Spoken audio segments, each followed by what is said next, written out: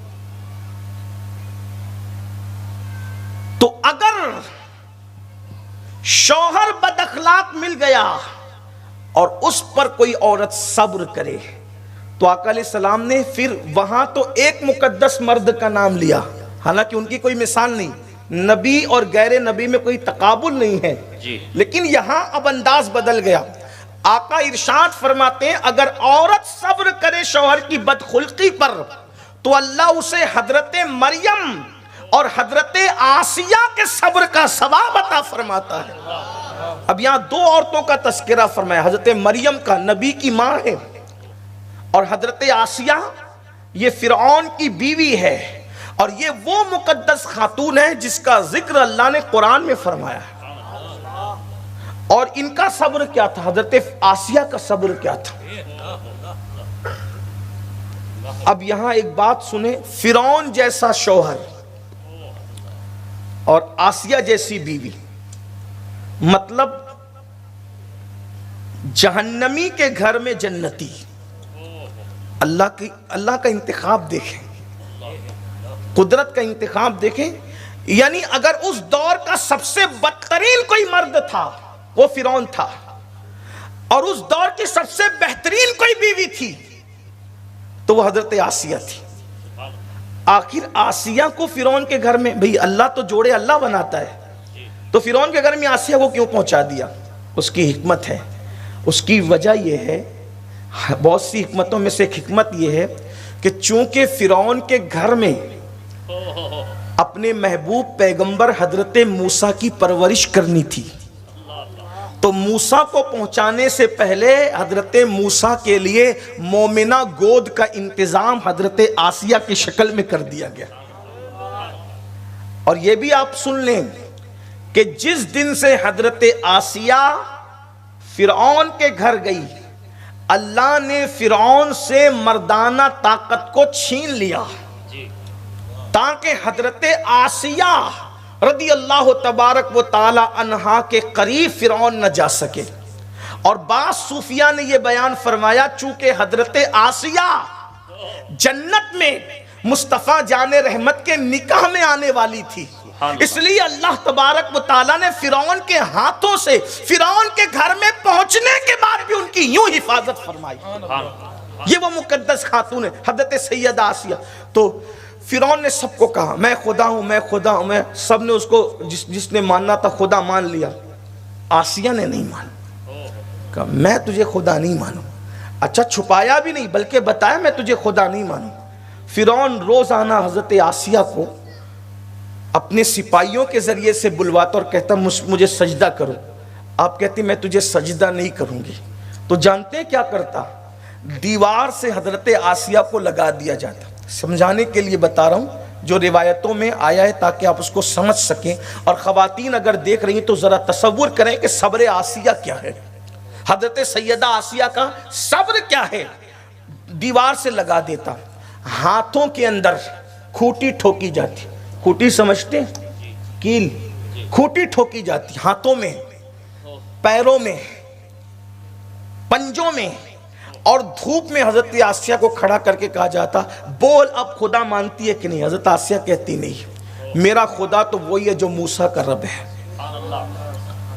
اس طرح تکلیف دی جاتی، اذیت دی جاتی، سب سے اپنے آپ کو خدا منوایا مگر خود کی بیوی سے خدا نہ منوا سکا۔ اور حضرت آسیہ کے سر میں اس طرح سے ایک دن کھوٹی ڈالی گئی، پیٹ میں کھوٹی ڈالی گئی، اسی حالت میں سیدہ آسیہ کی شہادت ہو گئی۔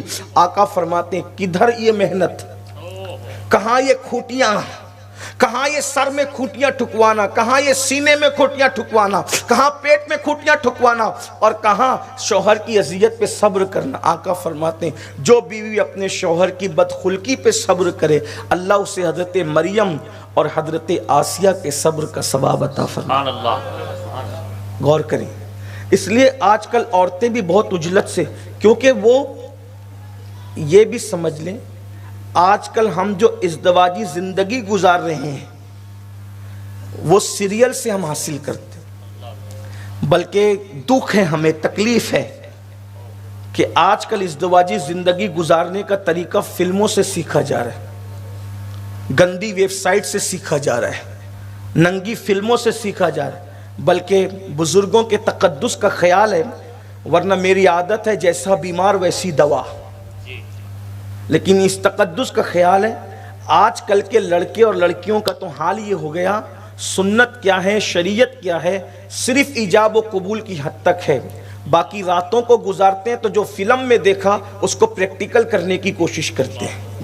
یہ داستان 50 مرتبہ کانوں سے ٹکرائی، طلاق تک کی نوبت آئی، اور اس کے بعد گھر کی زندگی اجڑ گئی، گھر جہنم کدا بن گیا، گھر کے اندر آگ لگ گئی، گھر اجڑ گئے، شادی کو ہفتے 15 دن نہیں ہوئے، ہاتھ کی مہندی نہیں چھوٹی، اور اس کے بعد جو وہ طلاق تک کی نوبت آ گئی۔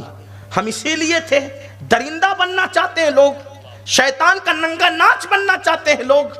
اللہ اکبر، اسلام کا حال تو یہ ہے، اسلام یہ تعلیم دیتا ہے۔ اللہ اکبر، ارشاد فرمایا گیا یہ عورتیں بغیر منہ کے، بغیر ایک گونگی گائے کی طرح تمہارے قبضے میں دے دی گئی ہے، ایک اللہ اکبر ملکیت کے اعتبار سے تمہارے قبضے میں دے دی گئی ہے۔ اب تم اس کا مس یوز کرو گے، اپنی ساری طاقتیں اس پر آزمانے کی کوشش کرو گے، گندی فلموں میں دیکھ کر۔ گندی فلمیں گھنٹے 4 گھنٹے کی ہے، ہماری زندگیاں گھنٹے 4 گھنٹے کی نہیں ہے۔ اللہ اکبر، بیوی پر طاقت آزمائی کرنے کی بجائے اللہ اکبر یہ سوچو کہ وہ ایک انسان ہے، صنف نازک ہے، اس کے سکھ دکھ کے خیال کا حکم ہے، اس کی بیماریوں کے خیال کا حکم ہے، اللہ اکبر اس کی طبیعت کے خیال کا حکم ہے۔ اس لیے سیریل، فلمیں، ویب سائٹ دیکھ کر جو زندگی گزارتے ہیں وہ بہت دن تک کے صحت مند نہیں رہ پاتے، بہت دن تک طاقتور نہیں رہ پاتے، بہت دن تک بیوی کو پیار دینے کے قابل نہیں رہ پاتے، خود بھی بیمار پڑتے ہیں، خود بھی مریض بن جاتے ہیں، خود بھی برباد ہوتے ہیں، بیوی کو بھی تباہ اور برباد کر دیتے ہیں۔ اگر گھر کو جہنم کدے کی بجائے جنت نشان دیکھنا چاہتے ہو تو ویب سائٹ کی فلموں کے مطابق زندگی نہ گزارو، سیریلوں کے مطابق زندگی نہ گزارو۔ اگر زندگی گزارنا ہے تو مصطفیٰ جان رحمت کی سیرت دیکھو، اللہ کے رسول علیہ السلام کی زندگی دیکھو، وہاں کیا خوبصورتی ہے، کیا حسن ہے۔ یوں تو آقا کریم صلی اللہ علیہ وآلہ وسلم کی پوری زندگی ہی معجزہ ہے، لیکن جب ہم حضور کے گھریلو زندگی کو دیکھتے ہیں طبیعت عش کر اٹھتی ہے۔ آقا علیہ السلام ارشاد فرماتے ہیں اگر کسی کو چاہیے کہ کامل ایمان والا بندہ دیکھے، کامل مومن، ہمارے یہاں کامل مومن کیا ہے؟ جس کے سر پہ ٹوپی خوبصورت ہوگی، امامے کے پیچ خوبصورت ہوں گے، لباس کی چال ڈھال خوبصورت ہوگی، ہاتھ میں تسبیح خوبصورت ہوگی۔ تسبیحاں اتنی مہنگی ہو گئی، کل تک کے تسبیحاں نہیں تھی، انگلیوں پہ پڑھنے والے تھے، لیکن وہ اللہ والے تھے۔ آج ہزاروں کی تسبیحاں خوبصورت ہاتھ میں، لیکن دل اللہ والا نہ ہوا۔ جگر مراد آبادی نے بہت اچھی بات کہی تھی، کہتے ہیں محو تسبیح ہی تو سب ہے مگر ادراک کہاں، محو تسبیح ہی تو سب ہے مگر ادراک کہاں، زندگی خود ہی عبادت ہے مگر ہوش نہیں۔ تسبیح پکڑنے والوں، ہم تسبیح کے منکر نہیں، ہم نے بھی بزرگوں سے تسبیح حاصل کی ہے، ہمارے ہاتھ میں بھی کبھی کبھار تسبیح رہتی ہے، لیکن اس تسبیح سے زیادہ قیمتی زندگی کو عبادت کے سانچے میں ڈھالنا ہے، اور وہ کیا ہے؟ فرمایا کامل مومن کو، کامل ایمان والے کو دیکھنا ہے تو اس کو دیکھو جو اپنی بیوی کے ساتھ سب سے اچھا سلوک کرتا ہے۔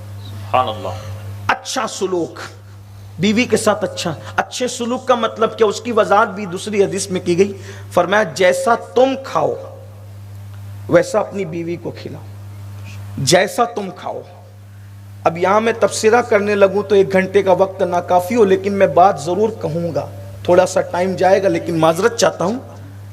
آپ تو روزانہ چائنیز ہوٹلوں پہ اڑا رہے ہو اور گھر میں دال روٹی بیوی کو کھلا رہے ہو، دوستوں کے ساتھ مرغیاں اڑاتے ہو، دوستوں کے ساتھ ٹھیک ہے، اگر دوستوں کے ساتھ ہوٹلوں میں مرغیاں اڑا رہے ہو تو پھر گھر میں بھی مرغی ہونی چاہیے۔ خود تو بریانیاں کھاؤ، خود تو یہ کرو وہ کرو، یہ ہنسنے کی بات نہیں ہے، یہ اسلامی ازدواجی زندگی ہے۔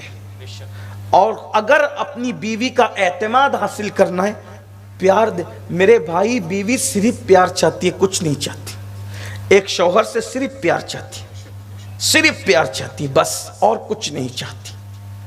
لیکن کیا کیا جائے، لوگ پیار بھی نہیں دے سکتے۔ جو اپنی بیوی کو پیار نہ دے سکے وہ ظالم کسی کو پیار نہیں دے سکتا۔ اللہ کے رسول علیہ السلام نے فرمایا عورت کے ساتھ اچھا سلوک صرف شریف لوگ کرتے ہیں. جو بیوی کا احترام نہ جانے، آقا فرماتے وہ کمینہ ہے، کمینہ. اللہ کے رسول نے اپنی زبان سے اس شخص کو کمینہ فرمایا ہے. اگر حدیث پاک میں یہ الفاظ نہ آتے تو کبھی ہمت نہ تھی یہ بات کہنے کی. حضور جس کو کمینہ کہیں اس کو پھر اس کی کمینگی کے اندر کس کو شک ہو سکتا ہے؟ ذرا ڈوبو اپنی زندگی میں. جو خود کھاؤ اپنی بیوی کو کھلاؤ. جس قیمت کے کپڑے تم پہنو اس قیمت کے کپڑے اپنی بیوی کو پہناؤ. خود کی جنس تو 5,000 کی آتی ہے اور عورت کو، بیوی کو 1,200 روپے دے کے کہتے ہو جا کے خریدی کر لینا. اللہ اکبر. مسلمانوں بتاؤ ذرا غور تو کرو، حق تلفی کر رہے ہو، بیوی کے حق کی ادائیگی نہیں کر رہے ہو. اور جس نے بیوی کی حق تلفی کی ہے آقا فرما رہے ہیں اس کی نہ نفل قبول ہے نہ اس کا فرض قبول ہے. اللہ پاک اس کی کسی عبادت کو قبول نہیں فرمائے گا. کبھی اس کا بھی تو جائزہ لو. بہت ساری عورتیں تو بیچاری شکایت بھی نہیں کرتی، مانگتی بھی نہیں. اور عورتوں سے کہہ رہا ہوں اگر نہیں مانگتی ہو تو مطالبہ مت کرنا، شوہر کو پریشان مت کرنا، آپ صبر ہی کرنا. ورنہ کل سے شروع ہو جاؤ کہ دیکھو کہہ کر کے تو گئے، آئے تھے تو پھر ہمیں بھی اتنے میں دلاؤ. اس لیے کہ عورتیں بھی کچھ کم تو نہیں ہیں، عورتیں پھر عورتیں ہیں. کہا تقریر میں سنا نہیں حضرت سے، تو یہ پھر ہمیں بھی 5,000 کا چاہیے. عورتیں سن لیں، اللہ کے رسول صلی اللہ علیہ وآلہ وسلم فرماتے ہیں جو بیوی اپنے شوہر کو پریشان نہ کرے، اس سے مطالبہ نہ کرے، آقا ارشاد فرماتے ہیں شوہر کے ساتھ اپنے دامن کی حفاظت کر کے، آبرو کی حفاظت کر کے، عزت کی حفاظت کر کے، اس کی موجودگی میں اس کو خوش رکھے اور اس کی غیر موجودگی میں اس کے بستر کی حفاظت کرے، ایسی عورتوں کو جنت میں میرا پڑوس عطا کیا جائے. مطالبہ نہ کرے. عورتوں کو چاہیے کہ، لیکن شوہر کو چاہیے کہ وہ حق تلفی نہ کرے، ورنہ فرائض واجبات اللہ اکبر کوئی عذر قبول نہیں ہوگا. تو آقا کریم صلی اللہ علیہ وآلہ وسلم فرماتے ہیں سب سے اچھا سلوک اپنی بیوی سے کرنے والے کو دیکھو، سمجھ جاؤ کہ یہ ایمان والا ہے، یہ مومن ہے، کامل مومن ہے. اور پھر فرمایا تم میں سب سے اچھا انسان اگر کسی کو دیکھنا ہے تو اس کو دیکھو اپنی بیوی کے ساتھ اچھا سلوک کون کرتا ہے. اور آقا فرماتے ہیں میں تم سب میں اچھا ہوں. ہائے ہائے ہائے، اپنی اچھائی کو کس شان سے بیان کیا فرمایا، میں تم سب میں اچھا ہوں.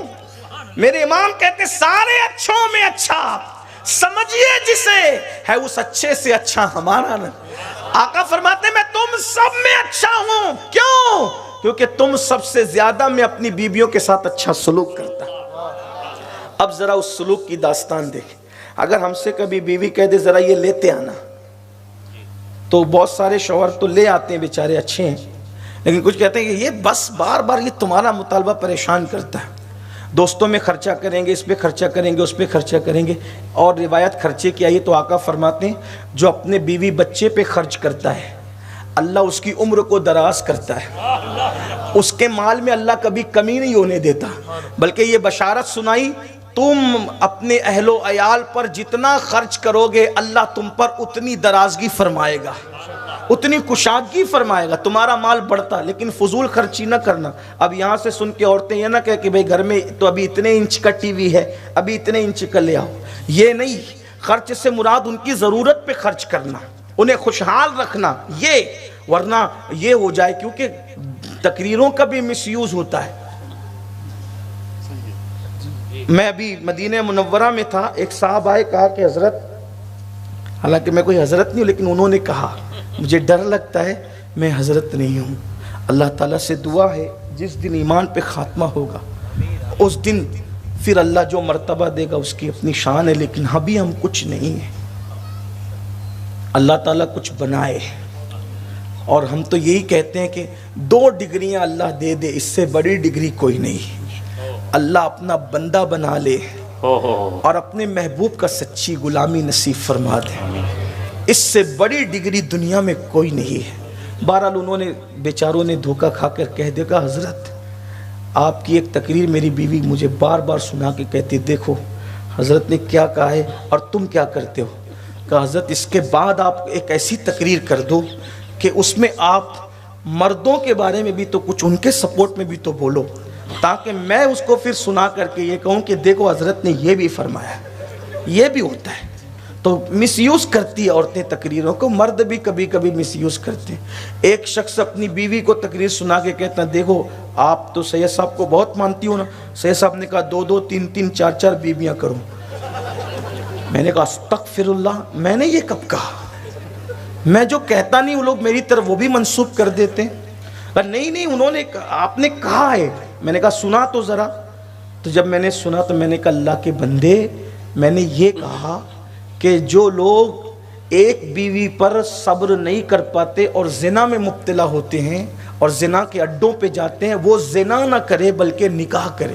میں نے یہ کہا، تجھے تھوڑی کہا، تو تو شریف آدمی ہے، تو زنا نہیں کرتا اس لیے تیرے لیے نہیں۔ میں یہ کہنا چاہتا ہوں لوگوں کو کہ زنا مت کرو، نکاح کرو۔ کسی کی روٹی چرا کر کھانے کی بجائے میں یہ کہہ رہا ہوں گھر میں پکا کے کھاؤ۔ کسی کی روٹی پر قبضہ کرنے کی بجائے خود کما کر کھاؤ۔ بات کہاں سے ہوتی ہے، لوگ کہاں لے کر کے جاتے ہیں۔ موقع شادی کا ہے تو میں شادی کے مطابق ایک بات کہہ ہی دوں، حالانکہ میری طبیعت میں نہیں ہے یہ بات کہنا، لیکن لوگ کرتے ہیں۔ ایسا ہے کہ کیا ہوا، ایک مرتبہ مولوی صاحب تقریر کے لیے تشریف لائے، پوری رات ایک ہی عنوان پر تقریر کی، بہت علم والے تھے، ہر دائیں سے بائیں سے ہر زاویے سے سمجھایا۔ کیا سمجھایا؟ کہ مسواک کرنا حضور علیہ السلام کی سنت ہے، مسواک کو عام کا، مسواک کو عام، پوری رات۔ حالانکہ مسواک پہ 1 گھنٹے سے زیادہ بیان نہیں ہو سکتا، کیا علم ہوگا بزرگ کے پاس، پوری رات مسواک کی فضیلت بیان کی۔ اور اس میں کچھ عورتیں بھی شریک تھی، فجر کی نماز میں بڑی بھی اٹھی، خوب بک بک کر رہی ہے، خوب بک بک کر رہی ہے، خوب کچھ کا کچھ کہہ رہی ہے۔ گھر کی بہو بیٹیوں نے کہا بڑی اماں ہوا کیا آپ کو کہ وضو کرتے وقت چپ رہنا چاہیے یا اللہ کا ذکر کرنا چاہیے، یہ کیا بات بار بک بک بک بک بک بک کر رہی ہو؟ تو بڑی بی نے کہا کہ رات کو مولوی صاحب کا بیان سنا نہیں، بے عملو، تم عمل نہیں کرو گے تو کون عمل کرے گا، میں عمل کر رہی ہوں۔ تو کہا کیا؟ کہا مولوی صاحب نے رات میں پوری رات دلیل دے دے کر سمجھایا کہ بکواس کرو بکواس کرو بکواس، تو میں بکواس کر رہی ہوں۔ استغفر اللہ، معاذ اللہ ثم معاذ اللہ۔ یہ حالات ہیں، کہاں مسواک کہاں بکواس، سوچے تو صحیح کیا حال ہے لوگوں کا۔ اس لیے لوگ تقریروں کا مس یوز کرتے ہیں۔ میرے بھائیوں، گفتگو کا پس منظر سمجھو، اس کا بیک گراؤنڈ سمجھو۔ بہت ساری تقریریں تو ایسی ہے کہ گھنٹے بھر محنت کر کے کی، 2 منٹ کی تقریریں کاٹ لی، اور وہ یوٹیوب چینل والوں نے اور ویوز بڑھانے کے لیے ڈال دیا، دیکھو کیا کہہ دیا، پھر ہو گیا ہنگامہ، دیکھو کیا کہہ دیا۔ دیکھو میرے بھائی، آگے پیچھے کا سن تو بات سمجھ میں آئے گی۔ یہ 2 منٹ کی 3 منٹ کی شارٹ کلپوں کے چکر میں مقررین بھی جو ہے بیچارے لا یعنی ہوتے جا رہے ہیں، بے اعتبار ہوتے جا رہے ہیں، غیر مستند ہوتے جا رہے ہیں۔ تو اللہ کے بندوں، کم از کم معاملے کو صحیح سے سمجھو۔ تو عرض یہ کر رہا تھا، بات جو ہے وہ کتنی خوبصورت طرف چلی کہ اللہ کے رسول صلی اللہ علیہ وآلہ وسلم کیا سلوک فرماتے ہیں اپنی ازواج کے ساتھ، کیا انداز ہے حضور علیہ السلام کا، کتنا خوبصورت ہے۔ بیوی اگر آج کل مطالبہ کرے تو لوگ جھڑک دیتے ہیں، چھوڑو یار بس نہیں کرنا، تمہیں تو بار بار یہی پڑتی۔ آپ سے پوچھتا ہوں، بیوی کے مطالبے کو پورا کرنے کے لیے نکلنا کتنا بڑا انعام ملتا ہے، کتنا بڑا انعام ملتا ہے۔ میں یہ نہیں کہہ رہا ہوں کہ اسی وجہ سے ملا، لیکن اشارہ دیکھیں کتنا خوبصورت ہے، تصور کتنا۔ حضرت موسیٰ علیہ السلام کی بیوی، شکم میں درد ہے، بچے کی ولادت کا وقت قریب ہے، ٹھنڈی سے ٹھٹر رہی ہے، جنگل ہے، جنگل میں حضرت موسیٰ علیہ السلام کی بیوی کہتی ہے کتنی ٹھنڈی لگ رہی ہے موسیٰ، اگر آگ تاپنے کو مل جائے تو مجھے راحت ہو۔ اونا میں آج بیوی کا آگ مانگنا کوئی اہمیت کا حامل نہیں، آگ تو بہت ہے۔ جس قوم کے سینے میں حسد کی آگ جل رہی ہے، اس قوم کے گھروں میں آگ کیوں نہیں مل سکتی؟ آگ تو بہت ہے، لوگوں کی زبان پر آگ ہے، لوگوں کی آنکھوں میں آگ ہے، لوگوں کے سینوں میں آگ ہے، گھروں میں آگ کیوں نہ ملے؟ 24 گھنٹے آگ آپ کو اویلیبل ملے گی، ہاں پھول نہیں ملیں گے، رحمت کی برسات نہیں ملے گی، لیکن یہ اس دور کی بات ہے کہ مغرب کے بعد چولہے بجھا دیے جاتے تھے، شام ہونے کے بعد آگ کا کوئی تصور نہیں تھا۔ جب بستی میں آگ نہ ملے تو جنگل میں آگ کہاں سے ملے؟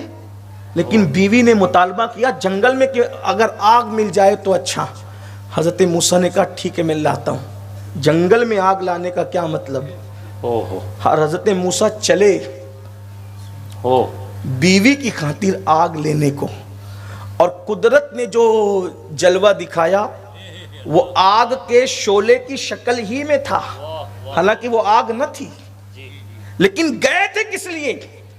بیوی کا مطالبہ پورا کرنے کے لیے گئے تھے، گئے بیوی کی مراد پوری کرنے، اللہ نے ان کی مراد پوری کر دی، اور کہنے والا کہہ اٹھا خدا کی دین کا موسیٰ سے پوچھئے احوال کہ آگ لانے جائیں اور پیمبری مل جائے۔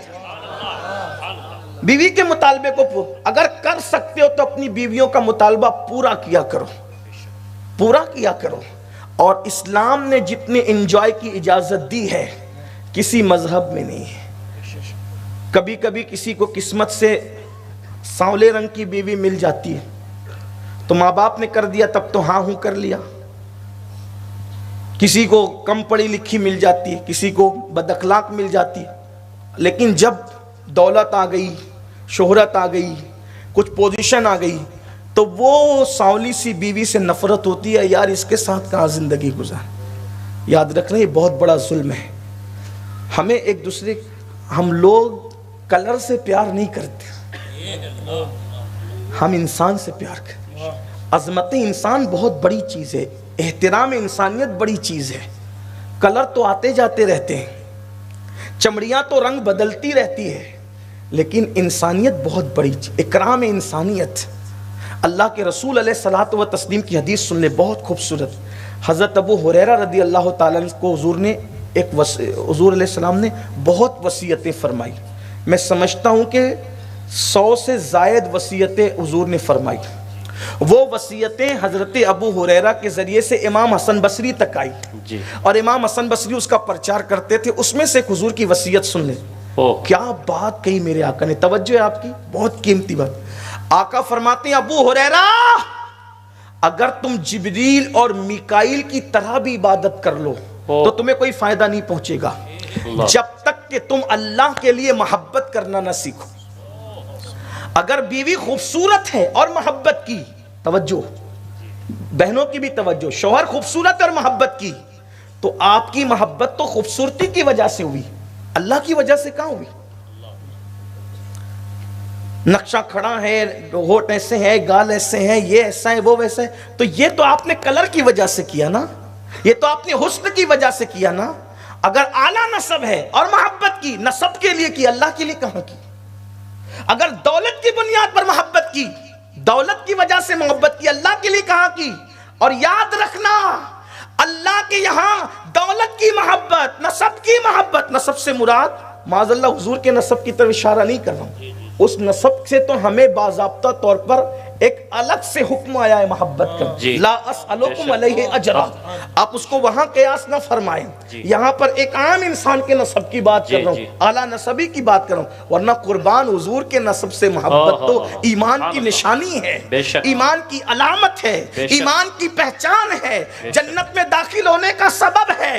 حتیٰ کہ آقا فرماتے ہیں جو میرے نسب سے محبت کرے، میری آل سے محبت کرے، جنت کے جس درجے میں میں محمد رہوں گا اسی درجے میں میری آل سے محبت کرنے والے سبحان اللہ، وہ ایک الگ سا عنوان ہے۔ لیکن یہاں جو آپ ایک دوسرے سے اعلیٰ نسبی کی بنیاد پہ محبت کر، اللہ کے لیے محبت کہاں ہوئی؟ حسن کی وجہ سے محبت کر رہے ہو، اللہ کے لیے محبت کہاں ہوئی؟ تو پھر اور جو محبت اللہ کے لیے نہیں ہے پھر وہ محبت کا کوئی ثواب بھی نہیں، کوئی اجر بھی نہیں ہے۔ اور جو اللہ کے لیے محبت ہو، پھر رنگ کیسا ہو، چال ڈھال کیسی ہو، اخلاق کیسا ہو، کردار کیسا ہو، کچھ بھی ہو، پھر یہ سوچے نا یار اس کی صورت اچھی نہیں ہے لیکن میرے اللہ تو حسن والا ہے نا، وہ تو حسن کو پیدا کرنے والا ہے نا۔ اور جو اللہ کے لیے محبت کرے گا اللہ اس کو وہ مقام دے گا کہ قیامت کے دن اس کا مرتبہ دیکھ کر انبیاء اور شہداء بھی رشک کریں گے اور کہیں گے مولا یہ کون لوگ ہیں؟ ارشاد ہوگا یہ وہ لوگ ہیں، نہ نبی ہے، نہ شہید ہے، نہ ولی ہے، یہ وہ لوگ ہیں جو میرے لیے ایک دوسرے سے محبت کیا کرتے تھے، اللہ کے لیے ایک دوسرے سے پیار کیا کرتے تھے۔ تو اس لیے بھی تو پیار کرنا سیکھو کہ اللہ راضی ہو جائے، اللہ خوش ہو جائے۔ تو فرمایا ابو ہریرہ اگر تم جبریل اور میکائیل کی طرح بھی عبادت کر لو، حالانکہ ممکن ہی نہیں ہے انسان کے لیے، تمہیں فائدہ نہ دے گی جب تک اللہ کے لیے محبت کرنا نہ سیکھو۔ تو اگر بیویاں روٹ کر بیٹھی ہے انہیں منا لو، تعلقات اچھے نہیں ہیں انہیں راضی کر لو، اس لیے کہ روٹ کے بیٹھنے والوں کو منانا یہ بھی میرے نبی کی سنت ہے. اس دواجی زندگی کو خوبصورت بنا لو، ورنہ قیامت کے دن کوئی عمل کام نہیں ہے. آقا فرما رہے ہیں، بلکہ اللہ اکبر، آقا علیہ السلام فرماتے ہیں اگر کسی نے مرغی پالی ہے، مرغی پالی ہے اور وہ دن بھر میں اس کو دانہ پیش نہ کرے، مرغی کا حق ادا نہ کرے، تو قیامت کے دن اللہ کی بارگاہ کے اندر اس کی پکڑ ہوگی. جو مرغی پہ ظلم کرے، جو 500-600 روپے میں آج کل مل جاتی ہے مرغی، بلکہ 100-200 میں بھی مرغی مل سکتی ہے، 100-200 کی قیمت کی مرغی کا اگر کوئی حق ادا نہ کرے تو اللہ رب العزت اس کے ظلم کا اس کو بدلہ دے گا جو بیوی کا حق ادا نہ کرے. سوچئے ذرا، غور کریں ذرا. اور آج ہم کہاں پہنچ گئے؟ اللہ کے رسول صلی اللہ علیہ وآلہ وسلم ہر سفر میں، حضور کا کوئی بھی سفر بیویوں کے بغیر نہیں، سفر میں بھی بیویاں ساتھ رہتی. اور چونکہ اللہ کے رسول علیہ السلام کی ایک وقت میں 9 بیویاں رہی، نکاح تو 11 ہوئے لیکن ایک وقت میں 9 ایک ساتھ رہی، 9 سے زیادہ جمع نہیں ہو سکی. تو قرآن اندازی کی جاتی تھی کہ کس کو لے کر جائیں گے ساتھ میں، اور جس کے نام کا قرآن نکلتا تھا اسی کو ساتھ لے جاتے. حضور علیہ السلام جنگ میں بھی بغیر بیوی کے تشریف نہیں لے گئے، کوئی سفر بغیر بیوی کی. حجۃ الوداع کے موقع پہ گئے تو سب کو ساتھ لے گئے. یعنی حضور علیہ الصلوۃ والتسلیم جیسی ہستی بیوی کے بغیر آپ کو نظر نہیں آ رہے.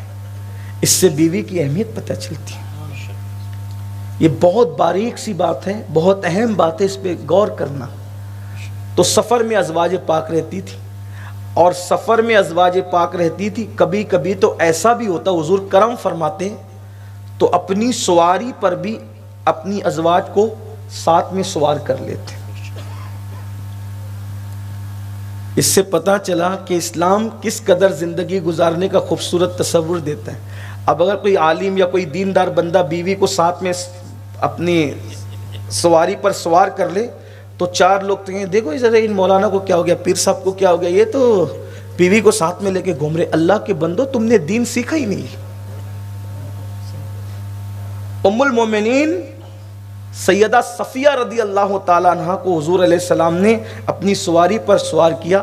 فرماتی میں اتنی تھکی ہوئی تھی کہ تھکن کی وجہ سے بار بار میرا سر ڈول جاتا تھا. تو حضور علیہ السلام اپنے بازو کا سہارا دے کے کہتے تھے صفیہ صبر کرو، منزل قریب آ رہی. صفیہ صبر کرو، منزل اسلام کی تعلیم یہ ہے. بہرحال تو ایک سفر میں ام المومنین سیدہ عائشہ صدیقہ ساتھ تھی. اسی بھی بات اب میں مکمل کرتا ہوں. ام المومنین سیدہ عائشہ صدیقہ حضور کی تمام ازواج میں سب سے چہیتی بیوی جو تھی وہ ام المومنین سیدہ خدیجۃ الکبریٰ تھی. آپ کا پردہ ہو گیا. اچھا، جب تک سیدہ خدیجہ حیات رہی، اب ذرا یہاں بھی ایک بات سن لیں. سیدہ خدیجہ جب تک حیات رہی، حضور علیہ السلام نے ان کی موجودگی میں دوسرا نکاح نہیں فرمایا، بلکہ دوسرے نکاح کی کبھی بات بھی نہیں ہوئی. وجہ اس لیے کہ مکۃ المکرمہ کی زندگی تھی اور حضور علیہ السلام کی زندگی سب کے سامنے تھی. اور ام المومنین سیدہ خدیجۃ الکبریٰ تھی بہت خوبصورت. عمر ان کی اللہ کے رسول علیہ السلام سے 15 سال کم و بیش زیادہ تھی. حضور علیہ السلام کی جتنی اولادیں ہوئی حضرت ابراہیم کے سوا سب امی جان سیدہ خدیجۃ الکبریٰ کے ذریعے سے ہوئی. سبحان اللہ. اور حضور علیہ السلام ان سے بہت محبت کرتے تھے. جب کبھی اللہ تمہیں مکۃ المکرمہ حاضری نصیب کرے تو ذرا غار حرا پر جانا تو تمہیں پتہ چلے گا ام المومنین سیدہ خدیجۃ الکبریٰ کی قربانی. میری بہنیں موجود ہیں، اگر شوہر رات کے 2 بجے کہ ذرا روٹی بنا دو گا کہ ابھی رات کے 2 بجے روٹی بنائیں، نہیں. شوہر کی خدمت کرنا عورت کے لیے لازم ہے. ایسا ہوتا نہیں ہے، لیکن کبھی کبھی اہمیت بتانے کے لیے بات کہی جاتی ہے. فرمایا اگر مرد کی ایک ناک سے خون کی دھار نکل آئے اور دوسری ناک سے پیپ کی دھار نکل آئے اور عورت اس کو زبان سے چاٹ کر صاف کرے تو بھی شوہر کا حق ادا نہیں کر سکتی. حالانکہ ایسا کرنے کی اجازت نہیں ہے. لوگ کہتے دیکھو یہ کہہ دیا اسلام نہیں ہے. اسلام صرف مثال بیان کر رہا ہے. اہمیت بتانے کے لیے بات ہو رہی، چاٹنے کا حکم نہیں دیا۔ خون تو ناپاک ہے، اس کو کون چاٹنے کی بات کرے گا؟ پیپ تو ناپاک ہے، اس کو کون چاٹنے کی بات کرے گا؟ اہمیت بتائی جا رہی ہے کہ اگر ایسا کر بھی لیا تو بھی شوہر کا حق ادا نہیں کر سکتی۔ ایک دیہاتی آئے اور وہ دیہاتی آنے کے بعد اللہ کے رسول علیہ السلام سے کہا آپ اللہ کے نبی ہیں؟ آپ نے فرمایا ہاں۔ کہا کوئی معجزہ دکھائیے۔ آقا نے فرمایا کیا دیکھنا چاہتے ہو؟ کہا کہ وہ سامنے درخت ہے، اگر آپ اس کو بلا لیں تو میں آپ کو نبی مان لوں گا۔ آقا نے کہا تو جا، او دیہاتی تو جا اور جا کر اس کو کہے کہ تجھے اللہ کے رسول بلاتے ہیں۔ حدیث پاک میں آتا ہے دیہاتی نے جا کر کے جب کہا کہ یار اے درخت تجھے اللہ کے رسول بلاتے ہیں، وہ دیہاتی بیان کرتے ہیں درخت دائیں اٹھا، بائیں اٹھا، آگے اٹھا، پیچھے اٹھا۔ لوگ کیا کہتے ہیں اس نے اپنی جڑ کو زمین کے باہر نکالا اور چلتے ہوئے آیا، لیکن اہل عشق کہتے ہیں کہ جب درخت دائیں بائیں آگے پیچھے ہوا تو گویا کہ وہ جھومنے لگا، آیا ہے بلاوا مجھے دربار نبی سے۔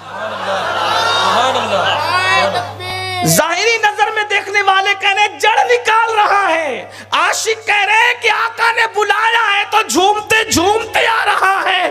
دیہاتی نے کہا چل تجھے اللہ کے رسول بلاتے ہیں، تو اس نے اللہ اکبر حاضری دی، اور جب اس نے یہ منظر دیکھا دیہاتی نے تو کہنے لگا آپ اللہ کے رسول ہیں، بس اس سے زیادہ میں کچھ نہیں دیکھنا چاہتا۔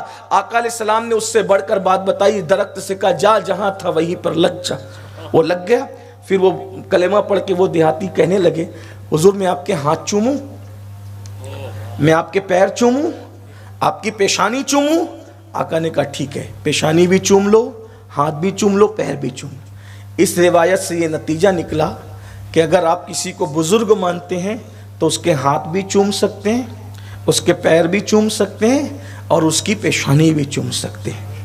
اپنے ماں باپ کی، اپنے بزرگوں کی، اپنے پیروں کی، اپنے مشائخ کی، اپنے علماء کی، اپنے سادات کی ہاتھ، پیر، پیشانی سب چوم سکتے ہو۔ حضور نے اجازت دی۔ پھر انہوں نے ہاتھ چوما، پیر چوما، پیشانی چومی، تسکین نہ ہوئی۔ کہنے لگے آقا ایک سجدہ کرنے کی بھی اجازت دے دو۔ یا رسول اللہ میں آپ کو سجدہ کر لوں؟ آقا نے فرمایا نہیں، اللہ کے سوا کسی کو سجدہ کرنے کی اجازت نہیں۔ ہاں اگر اجازت ہوتی کہ اللہ کے علاوہ کوئی کسی کو سجدہ کرتا تو میں عورتوں کو حکم دیتا کہ وہ اپنے شوہر کو سجدہ کریں۔ اللہ کے رسول صلی اللہ علیہ وآلہ وسلم فرماتے ہیں عورت اگر اونٹ کے کجاوے پر بیٹھی ہوئی ہے اور شوہر اپنی ضرورت کے تحت عورت کو آواز دے تو اس کو چاہیے کہ وہ اتر کر آئے۔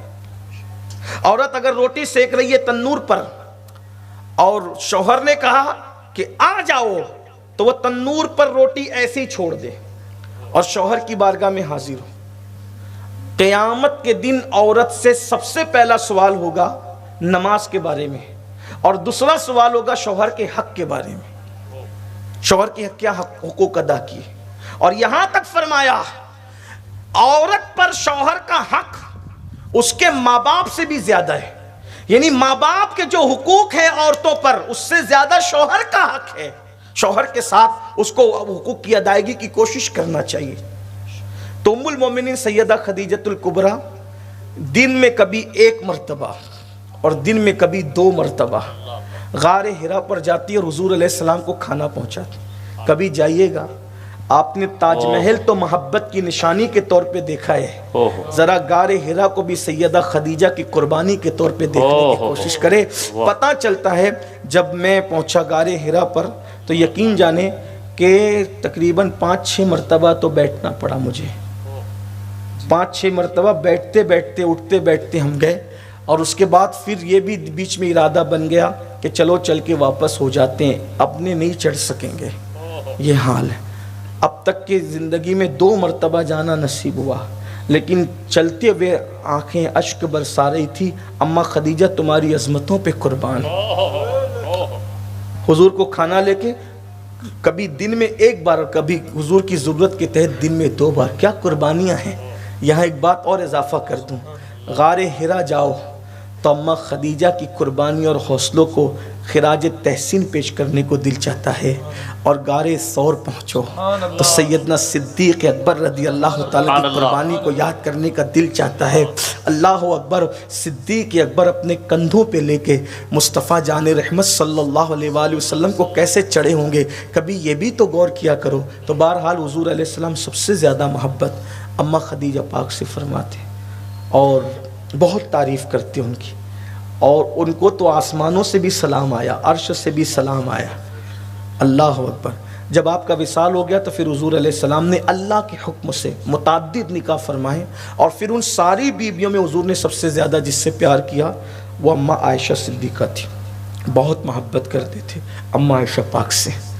بلکہ حضور اکرم صلی اللہ علیہ وآلہ وسلم ام المومنین سیدہ ام سلمہ سے کہتے تھے، ام سلمہ عائشہ کے بارے میں میرا دل نہ دکھایا کرو، کیونکہ عورتوں میں جب وہ ایک شوہر کی متعدد عورتیں ہوتی ہیں، یعنی جسے لوگ سوکنے کہتے ہیں، تو سوکنے ایک دوسرے پہ رشک کرتی ہیں، تو رشک کی کیفیت کی بنیاد پہ کبھی کبھی حضرت ام سلمہ شکایت کرتی تھی، تو فرماتے تھے کہ اس کی وجہ سے میرا دل نہ دکھایا گا۔ بلکہ ایک حدیث اور یاد آ گئی، اس کو بھی سن لیں، اماں عائشہ پاک کی شان بیان ہو رہی ہے۔ آقا فرماتے ہیں فاطمہ کیا تم مجھ سے محبت کرتی ہو؟ ہائے ہائے ہائے، اللہ اکبر۔ اب سیدہ پاک حضور سے اللہ اللہ، حضور علیہ الصلاۃ و تسلیم سے جس نے بے پناہ محبت کی ہے اسے سیدہ کائنات کہتے ہیں۔ سبحان اللہ، سبحان اللہ۔ اور حضور نے بھی پھر ان سے بے پناہ، لیکن حضور کا انداز دیکھیں، تم مجھ سے محبت، حضور بالکل کرتی۔ فرمایا کیا تم مجھ سے محبت نہ کرو گی جس سے میں محبت کرتا ہوں؟ اللہ اللہ۔ عرض کی یا رسول اللہ وہ کون ہے جس سے آپ بھی محبت کرتے اور مجھے محبت کا حکم دے رہے ہیں؟ فرمایا وہ تمہاری امی عائشہ صدیقہ ہے، سبحان اللہ۔ تم ان سے محبت کیا کرو۔ پھر بہت محبت کی اپنی امی سے، اور ساری ازواج پاک سیدہ پاک سے بہت محبت کرتی تھی۔ بلکہ سیدہ صفیہ رضی اللہ تعالیٰ عنہ جب نکاح ہوا تو سر سے لے کے پیر تک سونے سے لدی ہوئی تھی۔ جب آئی نا، بڑے سردار کی بیٹی تھی حضرت صفیہ رضی اللہ تعالیٰ عنہ، سونے سے لدی ہوئی تھی۔ اور جب سیدہ فاطمہ الزہرا کو پتہ چلا کہ حضور نے نکاح فرمایا ہے اور ایک ام المومنین کا اور اضافہ ہوا ہے، تو کنیز سے کہا کہ چلو امی جان کو مبارکباد دے کر آتے ہیں۔ اور جب حضرت صفیہ کے حجرے میں پہنچی مبارکباد دینے کے لیے، تو لوگوں نے عرض کیا رسول اللہ اپنی شہزادی سے بہت پیار کرتے ہیں، ان کے لیے اٹھ کے کھڑے ہو جاتے ہیں۔ بتانے والوں نے بتایا تو سیدہ فاطمہ الزہرا جب آئی تو سیدہ صفیہ استقبال کے لیے کھڑی ہوئی اور کہا شہزادی رسول میں آپ کو کیا پیش کر سکتی ہوں تحفے میں؟ میرے پاس تو کچھ ہے نہیں، البتہ آج میرے پاس یہ جتنا سونا میں نے پہن رکھا ہے یہ سب میں اتار کر آپ کی خدمت میں پیش کرتی ہوں، آپ اس کو قبول فرما لیں۔ سیدہ فاطمہ الزہرا نے اس کو فوراً قبول کیا، اور قبول کرنے کے بعد اسی جگہ بغیر توقف کے فرمایا لے جاؤ اور اسے بیچ کر مدینے کے غریبوں میں تقسیم کر۔ سبحان اللہ، سبحان اللہ، سبحان اللہ۔ یہ بہت محبتوں کا ماحول تھا حضور علیہ السلام کے گھر میں، بہت پیار کا ماحول تھا۔ تو ایک سفر تھا، اس سفر میں اللہ کے رسول علیہ السلام نے اپنے ساتھ ام المومنین سیدہ عائشہ صدیقہ کو لیا۔ جب قافلہ چلتا تھا تو قافلہ رکتا تھا، منصوبے کے مطابق قیام کرتا تھا۔ ام المومنین سیدہ عائشہ صدیقہ اور خواتین جو تھی وہ کجاوے میں پالکی جس کو ہم کہتے ہیں، وہ پالکیاں اونٹوں پہ رکھی ہوتی تھی اور عورتوں کا پردے کا مکمل انتظام ہوتا تھا، وہ اس میں بیٹھتی تھی۔ قافلہ رکا، رکنے کے بعد کیا ہوا کہ اونٹ سے اترتے، جیسے اونٹ بٹھایا جا رہا تھا تو ام المومنین اونٹ سے اترتے وقت اتری تو آپ کا ہار گلے سے ٹوٹ کر کے اونٹ کے نیچے گر گیا اور اس کے اوپر اونٹ بیٹھ گیا۔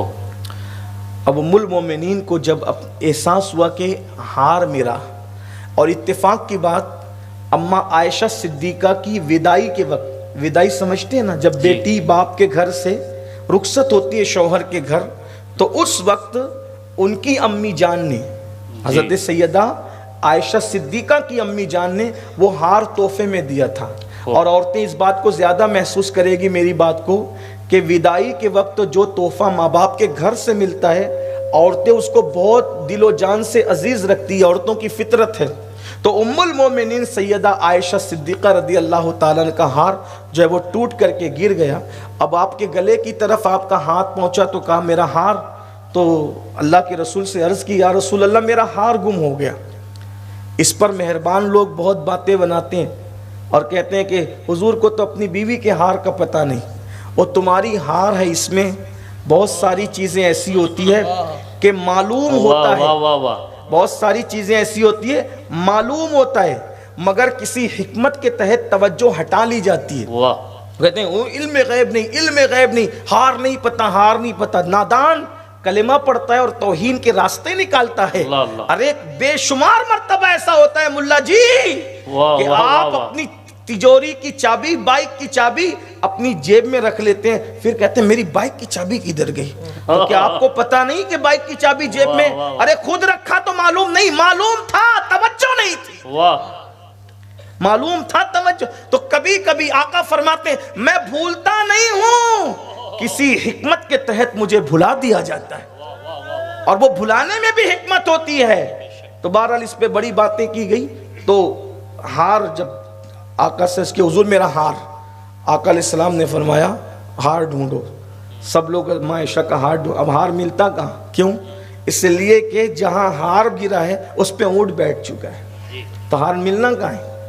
اب وہ چوری تو ہو نہیں سکتا تھا، اس لیے کہ وہاں وہ لوگ تھے کہ روئے زمین نے اور چشم فلک نے انبیاء کے بعد اس سے بہتر جماعت دیکھی نہیں. وہ سب صحابہ تھے. اندازہ کریں غریب نواز سرکار کی نظر کے بارے میں بابا کتب فرماتے ہیں اکثر سرکار غریب نواز آنکھیں بند کر کے بیٹھتے تھے اور ہفتے میں کبھی کبھی یا کسی دن آنکھ کھول لیتے تھے، جس پہ نظر پڑ جاتی تھی ولایت کا مقام دے. جب غریب نواز کی نظر کا یہ عالم ہے تو غریب نواز کو غریب نواز بنانے والے مصطفیٰ جان رحمت کی نظر کا عالم. سبحان اللہ، اندازہ فرمائیں. اسی لیے صحابہ پر گفتگو کرنے سے پہلے حضور کی نگاہ کا بھی تصور کر لیا کرو. بہت اچھا. جب غریب نواز کی نگاہیں یہ بنا سکتی ہے تو نگاہیں مصطفیٰ کیا بنا سکتی ہے؟ مصطفیٰ جان رحمت کی نگاہوں کا کمال کیا ہے؟ نادان اگر وہ یافور جیسے دراز گوش پر پڑ جائے تو اللہ تبارک و تعالیٰ اسے بھی جانوروں میں ممتاز کر دیتا ہے. اگر وہ قصوہ جیسی اونٹنی پر پڑ جائے اللہ اسے اونٹنیوں میں ممتاز کر دیتا ہے. حتیٰ کہ اگر سوکھے تنے کو صحبت عطا کر دے تو سوکھا تنا بھی درختوں میں ممتاز ہو جاتا ہے. اگر احد پہ توجہ کریں وہ پہاڑوں میں ممتاز ہو جاتا ہے. جب پہاڑ پہ توجہ ہو تو وہ پہاڑ میں ممتاز ہے. درخت کے تنے پہ توجہ ہو تو وہ درختوں میں ممتاز ہے. گدھے پہ توجہ ڈال دے تو وہ جانوروں میں ممتاز ہو جائے. اونٹنی پہ توجہ ڈال دو تو پھر وہ اونٹنیوں میں ممتاز ہو جائے. تو پھر حضور کسی انسان پہ توجہ ڈال دے تو پھر وہ امتیاز انسانوں میں کیوں ممتاز نہ ہو جائے؟ امام کہتے ہیں تن من دھن تیرے قدم پروارے کیا نصیبیں ہیں تیرے یاروں کے. جس مسلمان نے دیکھا انہیں ایک نظر اس نظر کی بصارت پہ لاکھوں سلام. سبحان اللہ، اس سبحان لیے اللہ. میری ایک گزارش ہے کسی کو بھی کسی بھی صحابی کے لیے ہلکی بات کرتے دیکھو، کسی کو بھی فوراً اس سے کنارہ لے لو، کیونکہ آج وہ کسی بھی صحابی پر بات کر رہا ہے کل وہ ضرور سیدنا صدیق اکبر پہ بات کرے گا. یعنی دروازہ چھوٹی گستاخیاں بڑی کی طرف لے جاتی ہے. اور یہ بھی یاد رکھنا اگر ایمان بچانا ہے تو حضور سے جن چیزوں کو نسبت ہے ان کی تعظیم ہم پہ فرض ہے. جس سے بھی نسبت ہو، شہر رسول مدینہ منورہ نسبت رکھتا ہے حضور سے، سارے شہروں کے اندر سب سے زیادہ پیار ہم اس سے کرتے ہیں. حضور علیہ السلام کی نالین حضور سے نسبت رکھتی ہے. ہم کسی تاج سے اتنا پیار نہیں کر سکتے جتنا نالین مصطفیٰ سے نسبت ہے حضور سے. یہاں اب نالین نہیں دیکھی جا رہی ہے بلکہ نسبت رسول دیکھی جا رہی ہے. حتیٰ کہ فتاوی عالمگیری میں لکھا ہوا ہے کہ جس نے حضور کی نالین کی توہین کر دی وہ کافر ہو گیا. نالین کی توہین کرنے والا کافر ہو گیا. اگر ایمان عزیز ہے، یہ بات توجہ سے سننا بہت سنجیدگی سے، اگر ایمان عزیز ہے تو حضور سے منسوب چیزوں کا بہت احترام کیجیے.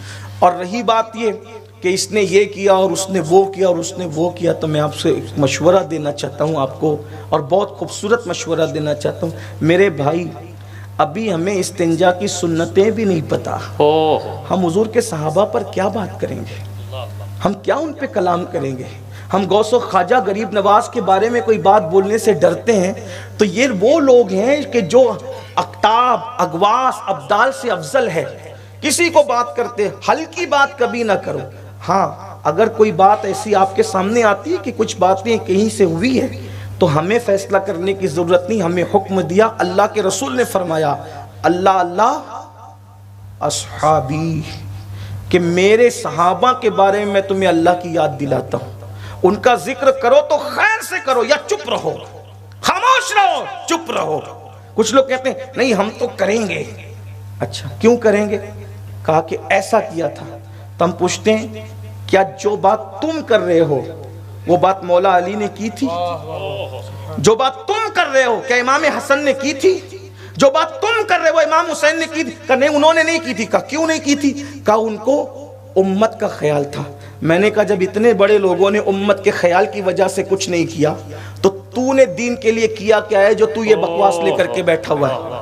جب بڑے خاموش ہیں، غوث پاک خاموش، غریب نواز خاموش، مخدوم اشرف جہانگیر سمنانی خاموش، ہمارے اسلاف خاموش ہیں، تو ہمیں بھی۔ اور وہ کون لوگ باتیں کرتے ہیں پتہ ہے؟ جو جمعہ کی 2 رکعت پڑھ کے مسجد سے ایسے بھاگتے ہیں جیسے اسکول کی چھٹی ہونے پر اسکول کے بچے بھاگتے ہیں۔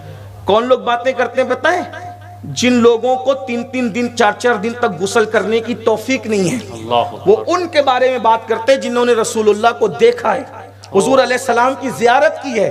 اس لیے میرا مشورہ ہے، میں کوئی آپ کے سامنے فرقہ واریت کی بات نہیں کر رہا ہوں، اگر ایمان بچانا ہے، ایمان اگر بچانا ہے تو جس کو دیکھو ہلکی بات کرتا ہے، چہرہ مت دیکھو، چہرہ مت، عقیدہ دیکھو، خاندان مت دیکھو، عقیدہ دیکھو، اس لیے کہ ہماری شفاعت مصطفیٰ جان رحمت نے کرنی ہے، قبر میں اللہ کے رسول نے تشریف لانا ہے، جنت ہم نے حسنین کریمین کی خیرات کے طور پر لینا ہے، تو ہم نے انہی کا راستہ اختیار کرنا ہے۔ آج کل کچھ نابالغ محققین اور نابالغ مفکرین اور نوزائیدہ اللہ اکبر تحقیق کرنے والے ٹی ویوں پر آ کر کے کبھی صحابہ کے بارے میں بکواس کرتے ہیں اور کبھی اہل بیت کے بارے میں، اور لوگ انہی کی باتوں کو دہرانے لگتے ہیں۔ میں کہتا ہوں کہ آپ ان چھٹ بھائیوں کی باتوں کو جو دہرا رہے ہو، کبھی یہ باتیں سرکار غوث پاک نے کی؟ آپ کی کتابوں کے اندر ملتی ہے؟ غوث پاک یوں ہی چلے گئے؟ فتح الغیب نہیں ہے، غنیت الطالبین نہیں ہے، الفتح الربانی نہیں ہے، خطوط غوث اعظم نہیں ہے، ملفوظات غوث اعظم نہیں ہے؟ کیا ان بزرگوں نے کی؟ غریب نواز نے کی، وارث پاک نے کی، مخدوم اشرف جہانگیر سمنانی نے کی؟ یہ بزرگ ہمیں بے سہارا چھوڑ کر نہیں گئے۔ دور حاضر کے فتنوں میں بڑا فتنہ یہ ہے کہ 2 طبقے آج ہمارے سماج کو، ہمارے مسلک کو جو ہے وہ دیمک کی طرح چاٹ رہے ہیں۔ ایک تو وہ طبقہ ہے جو اہل بیت کے فضائل سننا نہیں چاہتا، اور ایک تو وہ طبقہ ہے جو صحابہ کی عظمت کو برداشت نہیں کرتا۔ واللہ ہمارا تعلق نہ ان خارجیوں سے ہے، نہ ان رافضیوں سے ہے، نہ ان ناسبیوں سے ہے۔ ہم کچھ نہیں دیکھتے، ہم تو نسبت مصطفیٰ دیکھتے ہیں۔ یا رسول اللہ آپ بے مثال ہیں، آپ کے گھر والے بھی بے مثال ہیں، آپ بے مثال ہیں، آپ کے در والے بھی بے مثال ہیں۔ نعرہ تکبیر!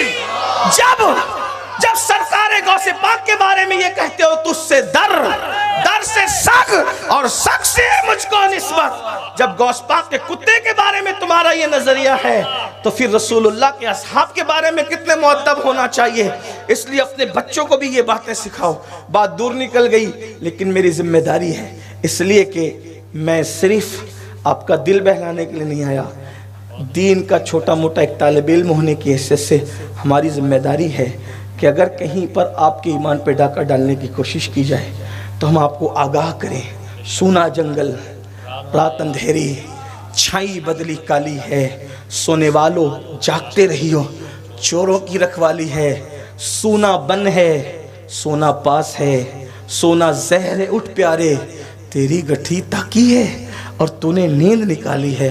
ایک مشورہ اور دیتا ہوں، بات ختم کرتا ہوں۔ نئے چھوٹے چھوٹے چھوکروں کی طرف توجہ کرنے کی بجائے اپنے ان بڑے بڑے اسلاف کو دیکھو جن کی ولایت میں کسی کو شک نہیں۔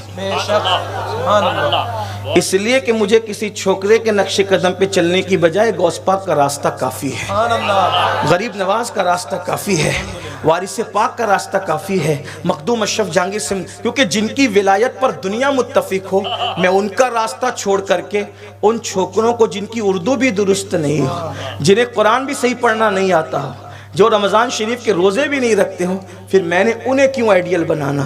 ایک بات اچھی طرح ہمیں یاد رکھنا، بڑوں کا راستہ اختیار کرو، اپنے بڑوں سے وابستہ، تیرے غلاموں کا نقش قدم ہے راہ خدا، وہ کیا بہک سکے جو یہ سراغ، اعتدال کی راہ اہل سنت ہے۔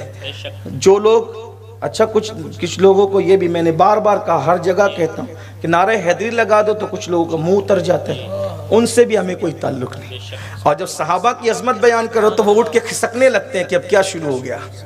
یہ بعد میں کہتے ہیں آپ بھی ایسا کہتے ہیں، ہم ہی ایسا کہتے ہیں کیونکہ ہم اہل سنت ہیں، ہم اہل سنت ہے، اہل سنت کا ہے بیڑا پار، اصحاب حضور نجم ہے اور ناؤ ہے اطرت رسول اللہ کی۔ ان لوگوں کو قوم کا قائد ہونے کا حق حاصل ہی نہیں ہے جو اہل البیت کے بارے میں ہلکی بات کریں یا اصحاب رسول کے بارے میں ہلکی بات کریں۔ قوم کا قائد وہی ہوگا، مقتدی وہی ہوگا، معتبر وہی ہوگا، مستند وہی ہوگا جو نسبت رسول کا احترام کرنا جانے۔ میرے بھائی، عشق تو یہاں تک سکھاتا ہے کہ ایک بار کسی نے امام مالک کے سامنے کہہ دیا کہ مجھے کدو پسند نہیں، تو آپ نے تلوار نکال کے کہا تیری گردن مار دوں گا، جو میرے محبوب کو پسند ہے وہ تجھے کیسے پسند نہیں ہے؟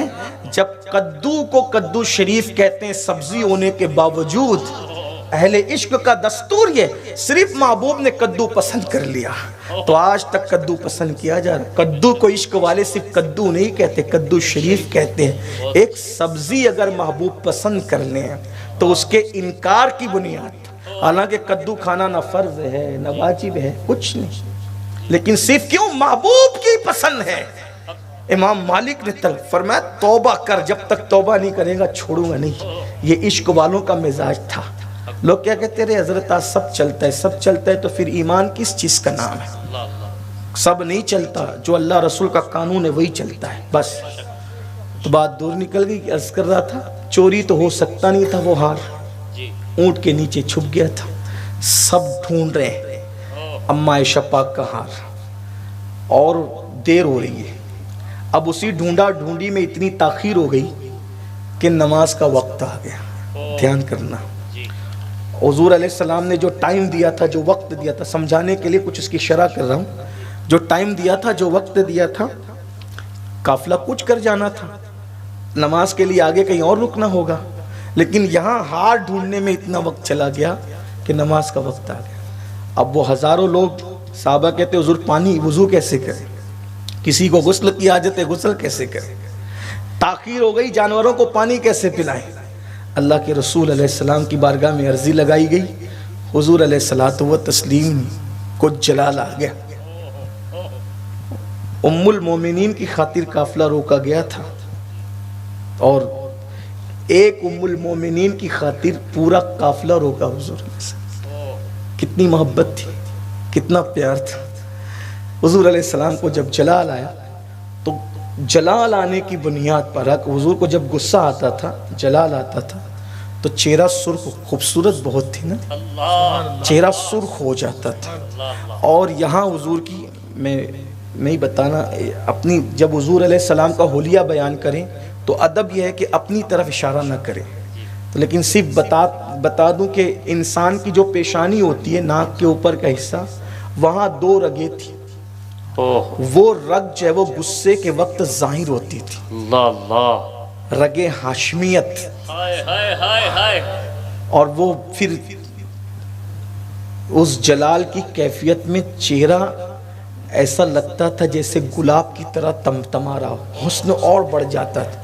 کیا وہ ذات تھی، مسکرائیں تو بھی حسن بکھیر دے، جلال میں آ جائیں تو بھی حسن بکھیر دے، ہر اعتبار سے حسن ہی حسن تھا، وہاں کوئی عیب کا تصور ہی نہیں تھا، وہ کمال حسن حضور ہے کہ گمان نقص جہاں نہیں، یہی پھول خار سے دور ہے، یہی شمع ہے کہ دعانے۔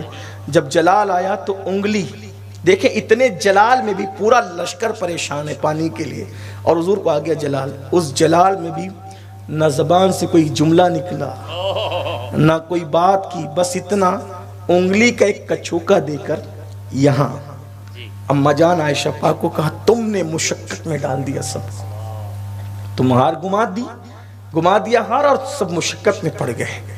اور لوگوں کا اصرار بڑا، حضور نماز کا وقت ہے، کیا کرے، پانی نہیں ہے ادھر، ہائے ہائے ہائے، پانی کا مطالبہ ہو رہا تھا، ادھر آیت تیمم لے کر کے جبریل امین نازل ہوئے، عرض کی یا رسول اللہ، اللہ فرماتا ہے کہ اگر پانی نہ پاؤ تو تیمم کرو۔ یہ آیت تیمم کس کی برکت ہے؟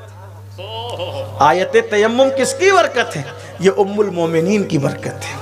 ام المومنین کی خاطر قافلہ رکا اور اللہ تبارک و تعالیٰ نے تیمم، دیکھو تو صحیح، وہ چند لوگ، چند سو، چند ہزار لوگ ام المومنین کی وجہ سے رکے، اور اس کی برکت قیامت تک اللہ نے پوری امت کو عطا فرما دیا۔ اب کوئی بھی سفر کرے گا، اس کو پانی نہ ملے گا، پانی ڈھونڈے، اس کے جو مسائل نہیں ملے گا، تو وہ تیمم کر کے نماز پڑھ لے، اس کی نماز ہو گئی۔ اگر غسل فرض ہو جاتا ہے تو غسل کی نیت سے تیمم کر لے، وہ اتنے وقت تک کہ پاک مانا جائے گا۔ اندازہ فرمائیے کس کی برکت ہے؟ تو جس وقت تیمم کی آیت آئی، حضور علیہ السلام نے مسکرا دیا، کیونکہ امت کے لیے حضور آسانی چاہتے تھے، مشکل نہیں چاہتے تھے۔ حضور نے مسکرا دیا تو کہنے والے کہنے لگے، اے آل ابو بکر، یہ پہلی برکت نہیں ہے تمہاری، اللہ اکبر، تمہاری برکت سے اللہ رب العزت نے ہمیں تیمم کی آسانی عطا فرما دی۔ لیکن رکے کس؟ ام المومنین تو اپنی جگہ، حضور نے بیوی کی خاطر، اللہ کے رسول علیہ السلام نے بیوی کی خاطر قیام فرمایا، ٹھہرے۔ پورے لشکر کو کتنی محبت تھی۔ آج بتائیں یہ محبت کا تصور ہے کہاں؟ آج کل بس جاتے جاتے اختتامی گفتگو اینڈ کرتے ہوئے لوگ یہ شکایت کرتے ہیں، فلاں کی بیوی شادی شدہ ہونے کے بعد بھی دوسرے کے چکر میں ہے۔ میں کہتا ہوں کہیں نہ کہیں اس کا ذمہ دار شوہر ہے۔ پوری رات انٹرنیٹ پہ بیٹھو گے، واٹس ایپ لے کر بیٹھو گے، فیس بک لے کے بیٹھو گے، بیوی کو پیار ہی نہیں دو گے، وقت ہی نہیں دو گے۔ شریف ہے تو گھٹ گھٹ کے مرے گی، بے باک ہے تو کسی کے ہتھے چڑھ جائے گی۔ شوہروں کو چاہیے اپنی بیوی کے لیے وقت نکالیں۔ حضور علیہ السلام سے مصروف ترین زندگی کسی کی نہیں تھی، ان سے زیادہ پاکیزہ بیویاں کا تصور کون کر سکتا ہے؟ حضور علیہ السلام نے اپنے ٹائم کے 3 حصے کر رکھے تھے، وقت کے 3 حصے، ایک حصہ مکمل 1/3 اپنی بیویوں کے لیے حضور رکھتے تھے اور ان کو پورا ٹائم دیتے تھے۔ اور اس درمیان جو حضور بیٹھتے تھے نا، ہائے ہائے ہائے، جب بیٹھتے تھے تو پتہ ہے آخرت کی بات بھی ہوتی تھی۔ پھر کبھی کبھی ام المومنین سے کہتے تھے، عائشہ وہ جاہلیت کے دور میں فلاں شاعر نے کچھ اشعار لکھے تھے، وہ تمہیں یاد ہے؟ ذرا مجھے سناؤ۔ تو پھر وہاں ہنسی مذاق بھی ہوتی تھی، وہاں ہنسی مذاق بھی ہوتی تھی، جیسا کہ ان کے شایان شان تھا۔ اپنی بات پہ قیاس مت کرنا، شایان شان تھا۔ ایک خوبصورت بات یاد آئی، جب حضور کی سیرت کا باب چھڑتا ہے تو مجھے بڑا پیار آتا ہے اور بہت اچھا لگتا ہے۔ آئیے کس طرح زندگی تھی اس کو سن لیں، بات اینڈ کی طرف جاری۔ وقت میں نے زیادہ لے لی، جتنا ٹائم دیا ہو تو اس سے زیادہ ٹائم لے لیا میں نے، اس کے لیے معذرت چاہتا ہوں۔ تو ایک مرتبہ دیکھیے کیسی زندگی تھی، ہنسی مذاق بھی ہوتی تھی اس میں جیسا کہ ان کے شایان شان تھا، شاعری بھی سنی جاتی تھی جیسا کہ ان کے شایان شان تھا۔ ایک مرتبہ ام المومنین حضرت سودا، یہ بھی ایک ام المومنین کا نام ہے، سودا۔ لوگ کہتے ہیں حضرت نیا نام دیجیے، میں کہتا ہوں یہ بھی تو نام نئے ہیں، ابھی تک رکھا کس نے ہے؟ پوری اونا میں کسی کا نام سودا ہو تو بہت اچھی بات ہے۔ اگر بیٹی پیدا ہو سودا فاطمہ رکھو، یاد آئے گی۔ حمیرہ فاطمہ رکھو، یاد آئے گی اماں عائشہ پاک کی۔ عائشہ فاطمہ رکھو، صفیہ فاطمہ رکھو، میمونہ فاطمہ رکھو، یہ سب امہات المومنین کے نام ہیں نا، رکھو یہ نام۔ نہیں ہے تو رکھو، نئے نام ڈھونڈتے ہو کہاں سے لاتے ہو، سیریل سے لاتے ہو، پھر وہی وہ جو گندگی سیریل میں وہی تمہاری بچیوں میں آتی ہے، بچوں میں آتی ہے۔ ام المومنین سیدہ سودا نے، حضور علیہ السلام کو حلوہ بہت پسند تھا، حلوہ تیار کیا اور حلوہ تیار کر کے آقا علیہ السلام کی بارگاہ میں، اس دن باری تھی ام المومنین سیدہ عائشہ پاک کی۔ آقا علیہ السلام نے باری مقرر کر رکھی تھی، ایک دن ان کے یہاں رہیں گے، ایک دن ان کے یہاں رہیں گے، ایک دن ان کے یہاں رہیں گے، ایسا ہوتا تھا، باری باری قیام ہوتا تھا۔ تو حلوہ تیار کیا، اماں عائشہ پاک کی باری تھی، حلوہ لے کر پہنچی۔ پہنچنے کے بعد حضور بیٹھے تھے اماں عائشہ پاک کے ساتھ، تو حضور سے کہا، حضور میں نے آپ کے لیے حلوہ بنایا ہے۔ ایک بات تو بات ہی ہوتی ہے، کبھی کبھی ایسا ہوتا ہے پیر باپو آئے تو حضرت ذرا یہ کھاؤ نا، یہ ڈش میں نے آپ کے لیے بنائی۔ اللہ کے دسترخوان پہ 10 لوگ بیٹھے ہوتے ہیں لیکن ایک محبت کا اظہار ہوتا ہے، حضرت آپ کے لیے بنائی ہے۔ تو بہرحال نکل گیا زبان سے، حضور میں نے آج حلوہ آپ کے لیے بنایا ہے۔ تو سمجھانے کے لیے اب میں آپ کو بتا رہا ہوں، دیکھیے بات کیسے ہوتی ہے۔ حضور علیہ السلام نے جب یہ سنا کہ اماں سودا پاک کہہ رہی ہے میں نے حلوہ آپ کے لیے بنایا، تو حضور نے اشارہ کیا ان کو بھی کہو۔ ہائے آقا نے اشارہ فرمایا ان کو بھی کہو۔ اب جب حضور نے جیسی پیاری پیاری نرگس کی آنکھوں سے اشارہ کیا، وہ اشارے کو اماں عائشہ نے دیکھ لیا۔ ہائے ہائے، مختار کائنات ہے، ازدواجی زندگی کتنی خوبصورت ہے، دیکھ لیا۔ تو حضرت سودا نے پھر چونکہ حضور نے اشارہ کیا تو کہا عائشہ تم بھی، تمہارے لیے بھی۔ عائشہ نے کہا حضور نے کہا تو کہہ رہی ہو نا، میں نہیں کھاؤں گی حلوہ، کیونکہ عورتوں میں غیرت زیادہ ہوتی، غیرت عورتوں میں زیادہ ہوتی، اور وہ کوئی بری چیز نہیں ہے، عورتوں کی فطرت ہے۔ دیکھو اللہ نے جس میں جو رکھا ہے نا، جو رکھا ہے حکمت کے تحت رکھا ہے۔ کچھ لوگ کہتے ہیں عورتیں زیادہ بولتی ہیں، میں نے ایک مفکر سے پوچھا کہ حضرت عورتیں زیادہ بولتی ہیں، کہاں بیٹا زیادہ بولتی ہے، کیوں نہ بولیں؟ کیونکہ باپ کو دیکھ کر بچے بولنا نہیں سیکھتے، ماں کو دیکھ کے بولنا سیکھتے۔ اگر ماں کم گو ہوگی تو بچے بولنا کیسے سیکھیں گے؟ تو بچوں کو سکھانے کے لیے قدرت نے عورتوں کو زیادہ بولنے کی عادت رکھی۔ یہ اس میں بھی یہ حکمت، ہر چیز میں حکمت ہے، اس لیے عورتیں کہیں چپ نہیں رہتی۔ لیکن اگر عورتیں جلسے میں چپ ہیں تو یہ غوث پاک کی کرامت ہے،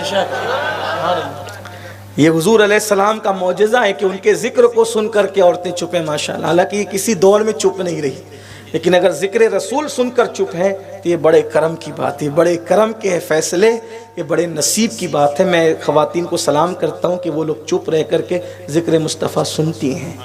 تو کہا میں نے نہیں کھانا، میں نہیں کھاؤں گا۔ حضور نے کہا نا میں نہیں کھاؤں۔ سرکار نے میں عائشہ کہہ رہی ہے نا تو کھا لو، تو کہا نہیں میں نے نہیں کھانا، میں نہیں کھاؤں گی یا رسول اللہ۔ تب حضرت سودا، کتنا پیار تھا ان کے درمیان، کیسا فری ماحول تھا، کس طرح کا جب وہ انداز زندگی تھا۔ عائشہ کھاؤ، کہہ رہی ہوں نا کھاؤ تو کھاؤ، کہ میں نے نہیں کھانا، میں نہیں کھاؤں گی، اگر نہیں کھاؤ گی یہ حلوہ اٹھا کے تیرے منہ پہ مل دوں گی۔ ٹھیک مل دو، اما عائشہ بولیں ٹھیک مل دو۔ انہوں نے حلوہ لیا اور لے کر وہ حلوہ ام المومنین کے چہرے پہ ملتے۔ حضور علیہ السلام یہ منظر دیکھ کر بہت ہنسے، جیسا کہ ان کی شان ہے۔ حضور کو ہنسی آ گئی، کیونکہ دو ازواج پاک اس شان کے ساتھ اظہار محبت کر رہی ہیں کہ انہوں نے حلوہ مل دیا۔ اب اس کے بعد ان کے منہ پہ حلوہ ملا گیا تو آقا نے فرمایا عائشہ اس نے تمہارے منہ پہ حلوہ ملا ہے نا، تو اب تمہارا بھی حق ہے کہ تم ان کے منہ پہ مل دو۔ اور اس وقت آقا کریم صلی اللہ علیہ وآلہ وسلم کی پیاری زوجہ اماں سودا پاک رضی اللہ تعالیٰ عنہ ام المومنین سیدہ عائشہ صدیقہ سے کچھ جسامت میں زیادہ تھی، تو ام المومنین سیدہ عائشہ صدیقہ کا ہاتھ وہاں تک پہنچے۔ آقا نے فرمایا عائشہ میں تمہاری مدد کرتا ہوں، رکو۔ اور حضور علیہ السلام اماں سودا کے پیچھے کی طرف گئے اور ان کے دونوں ہاتھ پیچھے کی طرف لے لیے، کہا عائشہ تمہاری باری ہے، جلدی ان کو حلوہ ملو۔ اور اس کے بعد ام المومنین سیدہ سودا کے چہرے پہ اماں عائشہ حلوہ ملتی رہی، وہ بھی ہنستی رہی، وہ بھی ہنستی رہی، اور حضور علیہ السلام بھی ہنستے رہی، شان سے کہ حضور کی داڑھ مبارک نظر آئی۔ یہ اللہ کے رسول کے گھر کا ماحول تھا۔ روایت کو میں نے کچھ شرح کے ساتھ پیش کیا۔ ہمارے گھر میں یہ ماحول کب آئے گا؟ ہم تو گھر میں پہنچتے تو مونچوں پہ تاؤ دیتے، پانی لاؤ، چائے بنانے کے لیے اتنی تاخیر کیسے ہو گئی، کھانا ٹھنڈا کیسے ہو گیا۔ آقا علیہ السلام کی پاک ازواج بیمار ہوتی تو حضور علیہ السلام ان کے حصے کے کام خود کیا کرتے تھے۔ وہ انسان ہے میرے بھائی، انسان، عورتیں انسان ہیں، ان کے ساتھ انسانوں جیسا سلوک۔ حضرت غلطی بہت کرتی ہے، ہم نے کہا تم نے نکاح انسان سے کیا ہے۔ عورتیں کہتی ہیں شوہر غلطی بہت کرتے ہیں، شوہر کہتا ہے عورتیں بہت غلطی کرتی ہیں۔ میرے بھائیوں نکاح انسان سے کیا ہے نا، تو جب نکاح انسان سے کیا تو انسان ہی تو غلطی کرتا ہے۔ اپنی بیویوں کو انسان سمجھو، اپنے شوہر کو انسان سمجھو، اور ایک دوسرے کو سمجھنے کی کوشش کرو۔ آخری دو جملے پوری تقریر یاد رہے نہ یاد رہے، اگر ازدواجی زندگی خوبصورتی کے ساتھ گزارنا ہے، ایک بات پر عمل کرنا، میرا جملہ نہیں، میرے بڑوں سے میں نے سنا ہے، اپنا حق مانگنے کی بجائے دوسرے کا حق دینے کی کوشش کرو، کبھی تمہارے گھر میں جھگڑا نہیں واہ، واہ، ہوگا واہ۔ انشاءاللہ۔ اللہ تعالیٰ ہمیں توفیق بخشے، گفتگو کے درمیان کوئی غلطی ہو تو اللہ معاف